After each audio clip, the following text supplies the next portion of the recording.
Hello, good evening. This is Myesha Marie coming to do our reading the Bible together. And today we'll be reading 1 Kings chapter 2 from the New Living Translation. And we're going to go ahead and get started. As the time of King David's death approached, he gave this charge to his son Solomon. I am going where everyone on earth must someday go. Take courage and be a man. Observe the requirements of the Lord your God and follow all his ways. Keep the decrees, commands, regulations, and laws written in the law of Moses so that you will be successful in all you do and wherever you go. If you do this, then the Lord will keep the promise he made to me. He told me, if your descendants live as they should and follow me faithfully with all their heart and soul, one of them will always sit on the throne of Israel. And there is something else. You know what Joab, son of Zeruiah, did to me when he murdered my two army commanders, Abner, son of Ner, and Amasa, son of Jether.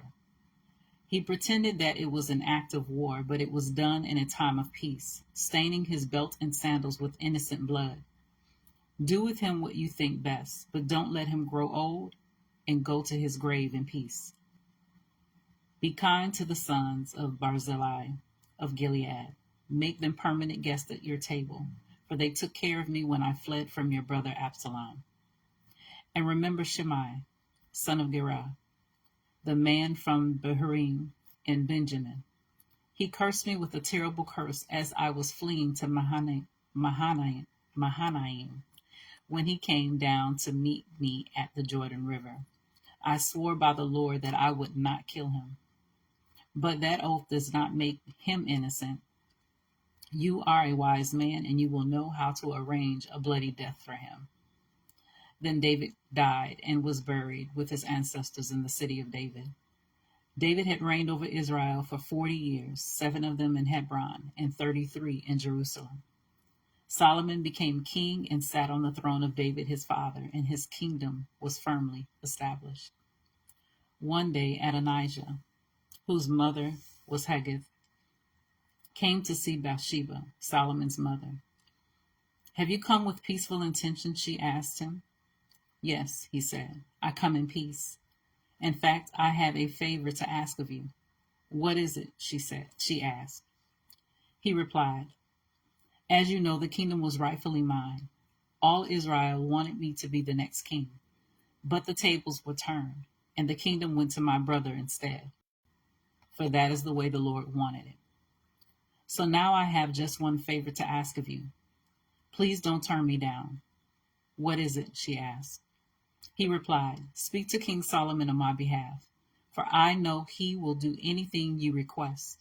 Ask him to let me marry Abishag, the girl from Shunem. All right, Bathsheba replied. I will speak to the king for you. So Bathsheba went to King Solomon to speak on Adonijah's behalf. The king rose from his throne to meet her, and he bowed down before her. When he sat down on his throne again, the king ordered that a throne be brought for his mother, and she sat at his right side. I have one small request to make of you, she said. I hope you won't turn me down. What is it, my mother? He asked. You know I won't refuse you.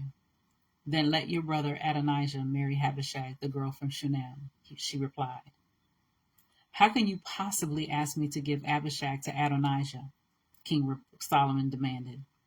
You might as well ask me to give him the kingdom. You know that he is my older brother, and that he has Abiathar the priest and Joab, son of Zeruiah, on his side. Then King Solomon made a vow before the Lord. May God strike me and even kill me if Adonijah has not sealed his fate with this request. The Lord has confirmed me and placed me on the throne of my father, David.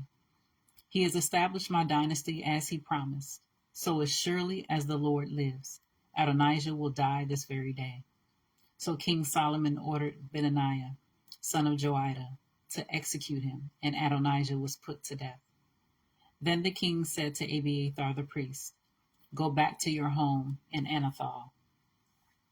You deserve to die, but I will not kill you now. because you carried the ark of the sovereign Lord for David, my father, and you shared all his hardships. So Solomon deposed Abiathar from his position as priest of the Lord, thereby fulfilling the prophecy the Lord had given at Shiloh concerning the descendants of Eli. Joab had not joined Absalom's earlier rebellion, but he had joined Adonijah's rebellion. So when Joab heard about Adonijah's death, he ran to the sacred tent of the Lord and grabbed on to the horns of the altar. When this was reported to King Solomon, he sent Benaiah, son of Joiada, to execute him. Benaiah went to the sacred tent of the Lord and said to Joab, "The king orders you to come out." But Joab answered, "No, I will die here." So Benaiah returned to the king and told him what Joab had said. "Do as he said," the king replied. "Kill him there beside the altar and bury him. This will remove the guilt of Joab's senseless murders from me and from my father's family. The Lord will repay him for the murders of two men who were more righteous and better than he. For my father knew nothing about the deaths of Abner, son of Ner, commander of the army of Israel, and of Amasa, son of Jethar, commander of the army of Judah. May their blood be on Joab and his descendants forever. And may the Lord grant peace forever to David, his descendants, his dynasty, and his throne." So Benaiah, son of Joiada, returned to the sacred tent and killed Joab, and he was buried at his home in the wilderness. Then the king appointed Benaiah to command the army in place of Joab, and he instilled Zadok the priest to take the place of Abiathar. The king then sent for Shimei and told him, "Build a house here in Jerusalem and live there, but don't step outside the city to go anywhere else. On the day you so much as cross the Kidron Valley, you will surely die, and your blood will be on your own head." Shimei replied, "Your sentence is fair. I will do whatever my lord the king commands." So Shimei lived in Jerusalem for a long time. But 3 years later, two of Shimei's slaves ran away to King Achish, son of Maacah of Gath. When Shimei learned where they were, he saddled his donkey and went to Gath to search for them. When he found them, he brought them back to Jerusalem. Solomon heard that Shimei had left Jerusalem and had gone to Gath and returned. So the king sent for Shimei and demanded, "Didn't I make you swear by the Lord and warned you not to go anywhere else or you would surely die? And you replied, 'The sentence is fair. I will do as you say.' Then why haven't you kept your oath to the Lord and obeyed my command?" The king also said to Shimei, "You certainly remember all the wicked things you did to my father, David. May the Lord now bring that evil on your own head. But may I, King Solomon, receive the Lord's blessings, and may one of David's descendants always sit on this throne in the presence of the Lord." Then, at the king's command, Benaiah, son of Joiada, took Shimei outside and killed him. So the kingdom was now firmly in Solomon's grip. So this was 1 Kings chapter 2 from the New Living Translation. As always, continue to search the scriptures daily to see what is true.